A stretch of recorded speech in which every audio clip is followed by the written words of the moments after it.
A Short History of the United States by Edward Channing is a middle and elementary school textbook written in 1908 meant to give a brief overview of the major events that played a role in the making of modern America.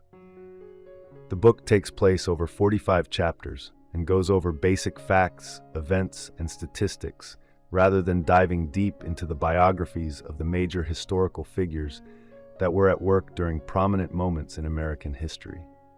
The book begins with the arrival of European settlers to America in the 1500s. Channing goes into detail about the various settlements and explorations that each country undertook as the new continent was uncovered by European travelers.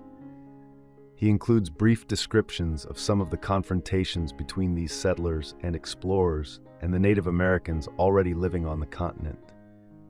In these sections, Channing theorizes on which group of colonizers actually discovered the Americas. Later, Channing describes the various conflicts that took place between settled groups such as the British, French, and the Spanish, and how those conflicts changed the map of the early United States. He talks about the settlements of various religious groups in the original 13 colonies, including Puritans, Quakers, Protestants, and others, and then discusses the expansion of those settlers outward into territories farther west and south.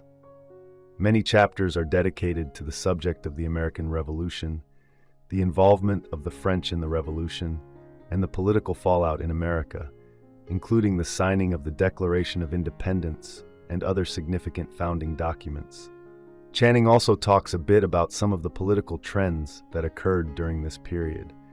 For instance, presidents followed in the steps of George Washington and respected the decision to limit their power to 2 terms, despite the fact that this rule wasn't actually included in the United States Constitution until well after A Short History of the United States was published.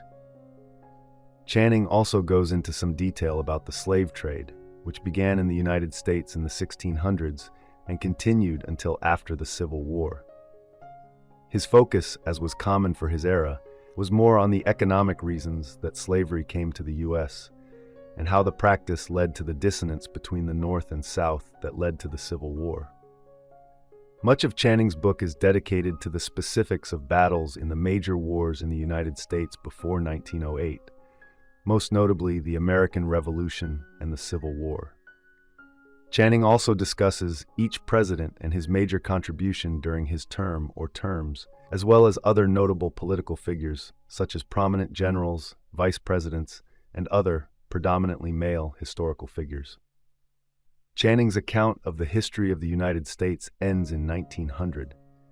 Though the book is incredibly brief for an overview of 125 years of history, Channing does include sections for further reading in each brief paragraph on a major event or figure, and he ends each chapter with questions to reflect on the events learned in each section.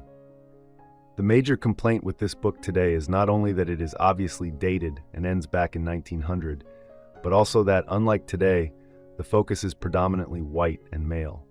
Rather than looking at American history based on holistic, social, political, and economic factors, it mostly takes a war or conflict-driven view of how history was made in America.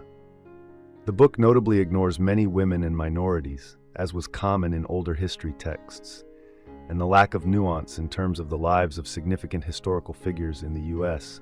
makes it dated in its usefulness in the modern classroom. That being said, many people find it a useful book for looking at how history was written in the early 1900s.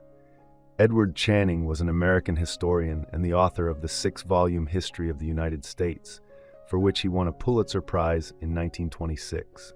He taught at Harvard from 1883 to 1929 and trained a number of PhD candidates who would go on to become prominent historians in their field in the early to mid-1900s.